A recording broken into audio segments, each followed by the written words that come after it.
Wema Sepetu ajilaumu kwa kuvuruga mahusiano na Kanumba na Diamond.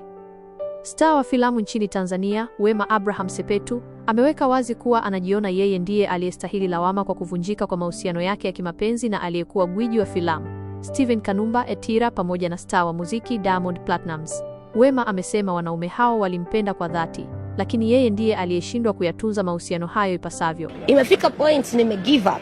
Na hata ikisema ikitokea sasa, kwanza sidhani hata kama itatokea, kwa sababu tayari ni design, kama nimeshaambiwa kwamba bwana wewe bwana una matatizo yako, basi deal with it. Tanini, kwa hiyo hivyo. Akizungumza kwa hisia, Wema alieleza, kuna muda huwa nakaa nafikiria, naona kweli nastahili lawama. Kanumba na Diamond ni watu walionipenda sana na walikuwa tayari kwa kila kitu juu yangu, ila sema ujana ulinisumbua sana na akili ilikuwa bado haijatulia. Walijaribu kuniweka njia sahihi, ila mimi niliona muda bado. Nahisi kuniacha sio kwamba walikuwa hawanipendi, ila ni kutokana na mimi kushindwa kuwa yule waliyemtaka. Safari ya umaarufu na drama za mapenzi. Baada ya kushinda taji la Miss Tanzania 2006, umaarufu wa Wema Sepetu ulipanda kwa kasi kubwa. Hakuchukua muda mrefu kuvutwa kwenye tasnia ya filamu na marehemu Steven Kanumba. You are a prostitute. A retired prostitute. You called me a prostitute, huh? Yes, by profession. Mimi ambaye wakati huo alikuwa na jina kubwa sana.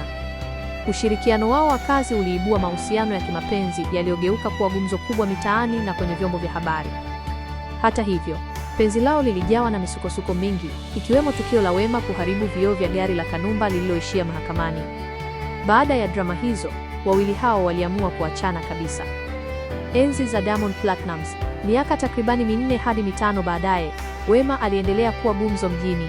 Ndipo akaingia kwenye mahusiano na Diamond Platnumz, ambaye wakati huo alikuwa msanii anayechipukia kwa kasi kwenye muziki wa Bongo Flava. Penzi lao lilitawala vichwa vya habari kila kona, likiwa na vipindi vya kuachana na kurudiana mara kadhaa kabla ya kuvunjika kabisa.